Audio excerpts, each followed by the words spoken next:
दोस्तों, काम की क्लास चैनल में आपका स्वागत है। आज मैं फिर आपके सामने सामान्य अध्ययन के 500 प्रश्नों की श्रृंखला का तीसरा भाग लेकर उपस्थित हुआ हूं। दोस्तों, शुरू करने से पहले अगर आप मेरे चैनल पर पहली बार आए हैं तो इसे लाइक, सब्सक्राइब और शेयर ज़रूर करें। दोस्तों, आइए शुरू करते हैं अपना पहला प्रश्न। किस ताप पर ध्वनि का वेग 331.50 मीटर प्रति सेकंड होता है?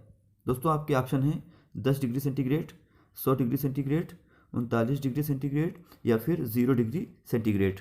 दोस्तों, आप अपने आंसर दीजिए। दोस्तों, इसका आंसर होगा 0 डिग्री सेंटीग्रेड। जी हाँ दोस्तों, 0 डिग्री सेंटीग्रेड पर ध्वनि का वेग 331.50 मीटर प्रति सेकंड हो जाता है। और दोस्तों, शुष्क वायु में यानी कि 20 डिग्री सेंटीग्रेड या फिर 68 डिग्री फ़ारेनहाइट पर ध्वनि का वेग 343.59 मीटर प्रति सेकंड। दोस्तों, बढ़ते हैं अगले प्रश्न की तरफ। पाश्चुरीकरण में दूध को कितने ताप पर गर्म किया जाता है? 62.8 degree centigrade, 68.6 degree centigrade, 72.6 degree centigrade या फिर 78.6 डिग्री सेंटीग्रेड। दोस्तों, आप अपने आंसर दीजिए। पाश्चुरीकरण में दूध को कितने ताप पर गर्म किया जाता है? और आपका आंसर है 62.8 डिग्री सेंटीग्रेड। दोस्तों, इस विधि में दूध को 62.8 डिग्री सेंटीग्रेड पर 30 मिनट तक गर्म किया जाता है। और दोस्तों, पाश्चुरीकरण दूध के प्रत्येक कण को निश्चित तापमान पर निश्चित समय के लिए गर्म करना, जिससे उसमें उपस्थित सभी हानिकारक जीवाणु नष्ट हो जाएं तथा दूध की खाद्य महत्ता तथा संगठन पर कोई विशेष विपरीत प्रभाव न पड़े। पाश्चुरीकरण के तुरंत बाद दूध को भंडारण करने के लिए 4 डिग्री सेंटीग्रेड तापमान पर ठंडा किया जाता है। दोस्तों, बढ़ते हैं अगले प्रश्न की तरफ। दोस्तों, राजभाषा आयोग का गठन कब किया गया था? 1955 ईस्वी में, 1956 ईस्वी में, 1957 ईस्वी में या फिर 1958 ईस्वी में? दोस्तों, आप अपने आंसर दीजिए। दोस्तों, राजभाषा आयोग का गठन 1955 में किया गया था। या दोस्तों, राजभाषा आयोग का गठन 1955। दोस्तों, 7 जून 1955 को भारत के राष्ट्रपति ने भारत के संविधान के अनुच्छेद 344(1) में प्रदत्त शक्तियों का प्रयोग करते हुए 7 जून 1955 को श्री B.G. खेर की अध्यक्षता में राजभाषा आयोग का गठन किया। दोस्तों, बढ़ते हैं अगले प्रश्न की तरफ। दोस्तों, राष्ट्रीय आपात की घोषणा संविधान के किस अनुच्छेद के अंतर्गत की जाती है?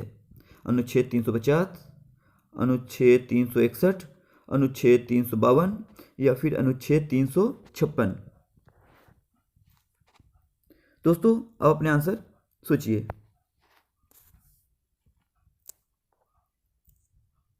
दोस्तों, इसका आंसर है अनुच्छेद 352। अनुच्छेद 352 के अंतर्गत राष्ट्रीय आपात की घोषणा की जाती है। दोस्तों, राष्ट्रीय आपात की घोषणा काफ़ी विकट स्थितियों में होती है। इसकी घोषणा तब होती है जब युद्ध हो या फिर बाह्य आक्रमण हो जाए और राष्ट्रीय सुरक्षा के आधार पर की जाती है। दोस्तों, अनुच्छेद 361 में राष्ट्रपति, राज्यपालों और राज्य प्रमुखों के संरक्षण के बारे में बताया गया है। और दोस्तों, अनुच्छेद 50 में कोई भी व्यक्ति किसी भी राज्य या केंद्र के किसी भी अधिकारी को राज्य में प्रयोग होने वाली भाषा में अभ्यावेदन देने का अधिकार होता है। अनुच्छेद 356 के अनुसार केंद्र की संघीय सरकार को किसी भी राज्य में संवैधानिक तंत्र की विफलता या संविधान के स्पष्ट उल्लंघन की दशा में उस राज्य की सरकार को बर्खास्त कर उस राज्य में राष्ट्रपति शासन लागू करने का अधिकार देता है। जी हाँ दोस्तों, बढ़ते हैं अगले प्रश्न की तरफ। दोस्तों, बंगाल गजट का प्रकाशन किस शहर से होता था? ऑप्शन है वाराणसी, कानपुर, लखनऊ या फिर कोलकाता। दोस्तों, आंसर दीजिए। दोस्तों, इसका आंसर है बंगाल गजट का प्रकाशन होता था कोलकाता से। जी हाँ दोस्तों, बंगाल गजट का प्रकाशन कोलकाता से होता था और इसका प्रकाशन अंग्रेज़ी में होता था।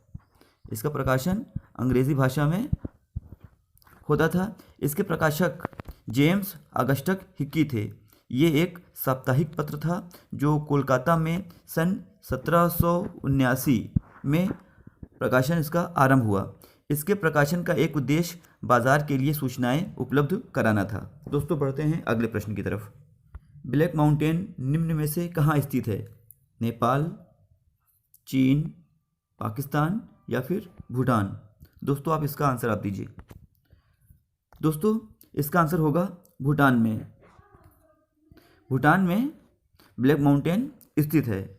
ब्लैक माउंटेन मध्य भूटान में एक पर्वत श्रृंखला है और हिमालय रेंज सिस्टम की ये एक उपरेंज है। जी हाँ दोस्तों, ब्लैक माउंटेन भूटान में है। बढ़ते हैं अगले प्रश्न की तरफ। भारत में सहकारिता आंदोलन का प्रारंभ कब हुआ? 1902, 1903, 1904 या फिर 1905 में? दोस्तों भारत में सहकारिता आंदोलन का प्रारंभ कब हुआ? दोस्तों इसका प्रारंभ हुआ 1904 में। एक आम लक्ष्य प्राप्त करने के लिए कई व्यक्तियों या संगठनों द्वारा एक आम प्रयास यही सहकारिता है। एक ही उद्देश्य को पूरा करने के लिए कई संगठनों या संस्थानों को सहकारी समिति कहा जाता है। दोस्तों बढ़ते हैं अगले प्रश्न की तरफ। निम्न में कौन असंगत है? पेंच राष्ट्रीय उद्यान मध्य प्रदेश, नमदफा राष्ट्रीय उद्यान अरुणाचल प्रदेश, इंद्रावती राष्ट्रीय उद्यान छत्तीसगढ़, मेलघाट राष्ट्रीय उद्यान उड़ीसा? दोस्तों आप इसका आंसर आप दीजिए। दोस्तों इसका आंसर है मेलघाट राष्ट्रीय उद्यान उड़ीसा। ये हमारा असंगत है। मेल राष्ट्रीय उद्यान ये संबंधित है महाराष्ट्र से। मेलघाट राष्ट्रीय उद्यान ये है महाराष्ट्र में दोस्तों। और पेंच राष्ट्रीय उद्यान मध्य प्रदेश में है। इसका कुछ भाग महाराष्ट्र से भी लगता है, लेकिन मध्य प्रदेश में ही ये अधिकतर माना जाता है। पेंच राष्ट्रीय उद्यान को मोगली लैंड भी कहा जाता है। रुडयार्ड किपलिंग, जी हाँ दोस्तों, ये प्रसिद्ध लेखक हैं। रुडयार्ड किपलिंग की भारत के जंगलों पर आधारित कथाएं यहीं से प्रेरित मानी जाती हैं, और विशेषकर द जंगल बुक। दोस्तों आपने बचपन में इसको ज़रूर देखा होगा, और आप अभी इसको YouTube पे सर्च कर सकते हैं, द जंगल बुक, जिसके प्रमुख पात्र का नाम मोगली है। जी हाँ दोस्तों, नमदफा राष्ट्रीय उद्यान अरुणाचल प्रदेश और इंद्रावती राष्ट्रीय उद्यान छत्तीसगढ़। दोस्तों बढ़ते हैं अगले प्रश्न की तरफ। निम्न को सुमिलित करें। वैष्णव, ब्रह्म, श्री संप्रदाय और सनक। दोस्तों आप इसके आंसर दीजिए। दोस्तों वैष्णव मिलेगा विष्णु स्वामी से, वैष्णव विष्णु स्वामी, ब्रह्म मध्वाचार्य, श्री संप्रदाय रामानुजाचार्य और सनक निम्बार्क। यानी यहाँ पे ऑप्शन होता है हमारा बी सही होता है, हमारा ऑप्शन बी या ऐसे नंबर 2। दोस्तों बढ़ते हैं अगले प्रश्न की तरफ। निम्न में कौन शाहजहां के दरबार में प्रमुख चित्रकार थे? उस्ताद मंसूर, केशवलाल, मीर हासिम या अबुल हसन? दोस्तों आप इसका आंसर आप दीजिए। दोस्तों इसका आंसर है शाहजहां के दरबार के जो प्रमुख चित्रकार थे वो थे मीर हासिम। दोस्तों ये भी इंपॉर्टेंट है, इसे आप याद कर लीजिए। दोस्तों अगर आपको मेरी वीडियो पसंद आ रही हो तो इसे लाइक, शेयर और सब्सक्राइब ज़रूर करें। दोस्तों बढ़ते हैं अगले प्रश्न की तरफ। भंगी मिसल के संस्थापक कौन थे? हरि सिंह, फूल सिंह, चरत सिंह या फिर हीरा सिंह? दोस्तों आप इसके आंसर दीजिए। दोस्तों इसका आंसर होगा भंगी मिसल के जो संस्थापक थे वो सरदार हरि सिंह थे। भंगी मिसल की स्थापना मुगलों के विरुद्ध हुआ था। दोस्तों बढ़ते हैं अगले प्रश्न की तरफ। 1857 की क्रांति को किसने पूर्णतया सिपाही विद्रोह माना था? T R. Holmes, P. Roberts, sir John Lawrence या फिर डिज़राइली? ऑप्शन है T R. Holmes, P. Roberts, sir John Lawrence या फिर डिज़राइली। दोस्तों आप अपने आंसर दीजिए। दोस्तों सर जॉन लॉरेंस ने 1857 की क्रांति को पूर्णतया सिपाही विद्रोह माना था। दोस्तों बढ़ते हैं आगे। तेभागा आंदोलन निम्न में से किसके खिलाफ चलाया गया था? औपनिवेशिक शासन, भूमि कर की ऊंची दर, लगान वसूली या फिर जमींदारों की शोषण नीति? दोस्तों आप अपने आंसर दीजिए। दोस्तों आपका आंसर होना चाहिए भूमि कर की ऊंची दर। भूमि कर की ऊंची दर के खिलाफ तेभागा आंदोलन चलाया गया था। तेभागा आंदोलन फसल का 2/3 हिस्सा फसल का 2/3 हिस्सा उत्पीड़ित बटाईदार किसानों को दिलाने का आंदोलन था। दोस्तों बढ़ते हैं अगले प्रश्न की तरफ। एका आंदोलन का काल है 1920 से 21, 1919 से 1920, 1921 से 1922, 1922 से 1923। दोस्तों आप अपने आंसर दीजिए। दोस्तों एका आंदोलन का काल है 1920 से 1921। एका आंदोलन या एकता आंदोलन एक किसान आंदोलन था जो 1921 के अंत में हरदोई, बहराइच और सीतापुर में सामने आया और ये मदारी पासी द्वारा चलाया गया, जो असहयोग आंदोलन का एक हिस्सा था। इस आंदोलन में प्रारंभिक जोर कांग्रेस और खिलाफत आंदोलन के नेताओं द्वारा दिया गया था। दोस्तों बढ़ते हैं अगले प्रश्न की तरफ। आदि ब्रह्म समाज के संस्थापक कौन थे?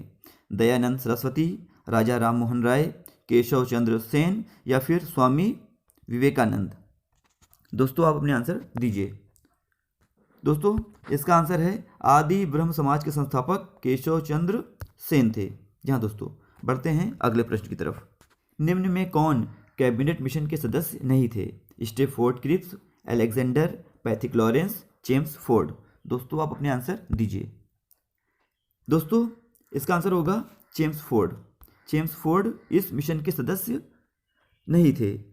1946 में दोस्तों इसे आप याद रखिएगा, 1946 में ब्रिटेन के प्रधानमंत्री एटली ने भारत में एक 3 सदस्यीय उच्च स्तरीय शिष्टमंडल भेजने की घोषणा की। इस शिष्टमंडल में ब्रिटिश कैबिनेट के 3 सदस्य लॉर्ड पैथिक लॉरेंस, एवी अलेक्जेंडर और सर स्टेफोर्ड क्रिप्स थे। दोस्तों बढ़ते हैं अगले प्रश्न की तरफ। द लाइफ डिवाइन निम्न में से किसकी कृति है? अरविंद घोष, महात्मा गांधी, गोपाल कृष्ण गोखले, सुरेंद्र नाथ बनर्जी? दोस्तों इजी क्वेश्चन लग रहा है ये। दोस्तों इसके आंसर दीजिए आप। दोस्तों इसका आंसर होगा द लाइफ डिवाइन। ये रचना है अरविंद घोष की, विश्व प्रसिद्ध ये लेखक हैं। बढ़ते हैं अगले प्रश्न की तरफ। पोड़ू कृषि निम्न में कहाँ प्रचलित है? उड़ीसा में, मध्य प्रदेश में, कश्मीर में या फिर राजस्थान में? यहाँ दोस्तों इसके आप आंसर दीजिए। दोस्तों इसका आंसर होगा पोड़ू कृषि प्रसिद्ध है उड़ीसा में। दोस्तों पोड़ू कृषि एक प्रकार की स्थानांतरित कृषि है जिसे मुख्य रूप से आदिवासी समुदाय के लोग वन भूमि पर करते हैं। ये कृषि अलग अलग क्षेत्रों में अलग अलग नामों से जानी जाती है। असम में झूम और केरल में पोड़म, आंध्र प्रदेश में और उड़ीसा में पोड़ू तथा मध्य प्रदेश में बीवर, मशान, पंडा और बीरा। जी हाँ दोस्तों ये इस नाम से जानी जाती है। बढ़ते हैं अगले प्रश्न की तरफ। घड़ियों का समय ठीक करने के लिए अंतर्राष्ट्रीय तिथि रेखा के पूर्व से पश्चिम जाने पर एक दिन घटाते हैं, एक दिन बढ़ाते हैं, नियत रखते हैं या फिर उपरोक्त में से कोई नहीं? दोस्तों आप अपने आंसर दीजिए। दोस्तों इसका आंसर होगा एक दिन घटाते हैं। यहाँ दोस्तों घड़ियों का समय ठीक रखने के लिए अंतर्राष्ट्रीय तिथि रेखा से पूर्व से पश्चिम जाने पर एक दिन घटाते हैं। यहाँ दोस्तों ये अपनी पृथ्वी है और दोस्तों ये पूर्व से पश्चिम जाने पर एक दिन घटाते हैं और पश्चिम से पूर्व जाने पर एक दिन बढ़ाते हैं। अंतर्राष्ट्रीय तिथि रेखा प्रशांत महासागर के बीचों बीच में 180 देशांतर उत्तर से दक्षिण, ये 180 देशांतर पर उत्तर से दक्षिण की ओर खींची गई एक काल्पनिक रेखा है। दोस्तों बढ़ते हैं अगले प्रश्न की तरफ। निम्न में कर्क रेखा किन प्रदेशों से होकर नहीं गुजरती? गुजरात, मध्य प्रदेश, महाराष्ट्र या फिर मिजोरम? दोस्तों आप अपने आंसर दीजिए। दोस्तों इसका आंसर होगा कर्क रेखा महाराष्ट्र से होकर नहीं गुजरती। दोस्तों भारत में कर्क रेखा 8 राज्यों से होकर गुजरती है। भारत में कर्क रेखा 8 राज्यों से होकर गुजरती है, जिनमें से गुजरात, राजस्थान, मध्य प्रदेश, छत्तीसगढ़, झारखंड, पश्चिम बंगाल, त्रिपुरा और मिजोरम, इनसे होकर कर्क रेखा गुजरती है। दोस्तों आप मेरी आवाज़ से ही अपने नोट्स बनाइए और इन 8 राज्यों के नाम लिख लीजिए। दोस्तों बढ़ते हैं अगले प्रश्न की तरफ। निम्न में कौन सी नदी या नदियाँ भ्रंश घाटी में बहती हैं तथा एस्चुअरी बनाती हैं? नर्मदा, ताप्ती, ए तथा बी दोनों, इनमें से कोई नहीं। दोस्तों आप अपने आंसर दीजिए। दोस्तों इसका आंसर होगा 1 और 2 दोनों। यहाँ दोस्तों नर्मदा और Tapti.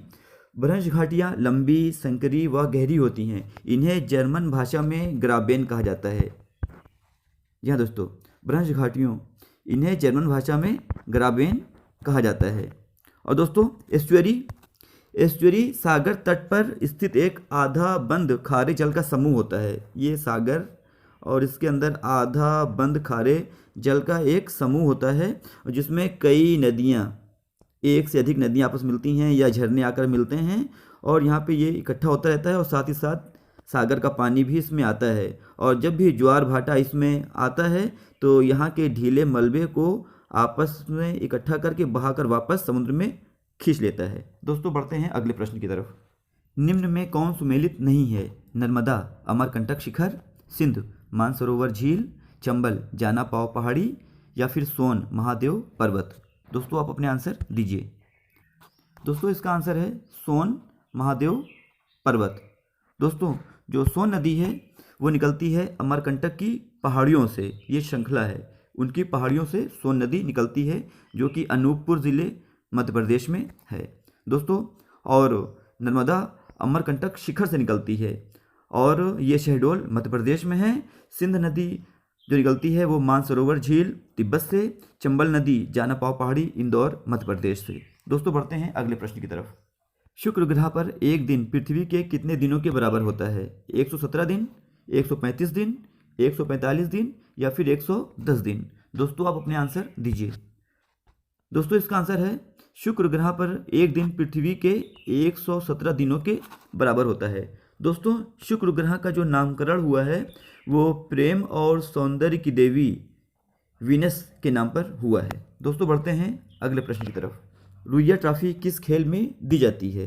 Hockey, bridge, table tennis, या फिर पोलो। दोस्तों आप इसके आंसर दीजिए। दोस्तों इसका आंसर होगा रुइया ट्रॉफी दी जाती है ब्रिज खेल में। ब्रिज खेल ताश के पत्तों से खेला जाने वाला एक मशहूर खेल है। ये कभी कभी 7 घंटों में ही ख़त्म हो जाता है और कभी कभी 7 दिनों तक चलता रहता है, और इसमें लगभग 80 साल तक की उम्र के लोग भी इसमें इंटरेस्ट लेते हैं। दोस्तों बढ़ते हैं अगले प्रश्न की तरफ, जो कि हमारी वीडियो का आखिरी प्रश्न है। उत्तर प्रदेश में उच्च न्यायालय कहाँ स्थित है? लखनऊ, इलाहाबाद, दिल्ली, आगरा। दोस्तों आप इसके आंसर सोचिए। दोस्तों इसका आंसर होगा उत्तर प्रदेश में उच्च न्यायालय इलाहाबाद में स्थित है। इलाहाबाद उच्च न्यायालय मुख्य रूप से ब्रिटिश राज में भारतीय उच्च न्यायालय अधिनियम 1861 के अंतर्गत आगरा में 17 मार्च 1866 को किया गया था, और इसको स्थापित करने का उद्देश्य था कि ये उत्तरी पश्चिमी प्रांतों को न्याय दिला सके। और इस न्यायाधिकरण के पहले मुख्य न्यायाधीश थे सर वाल्टर मॉर्गन।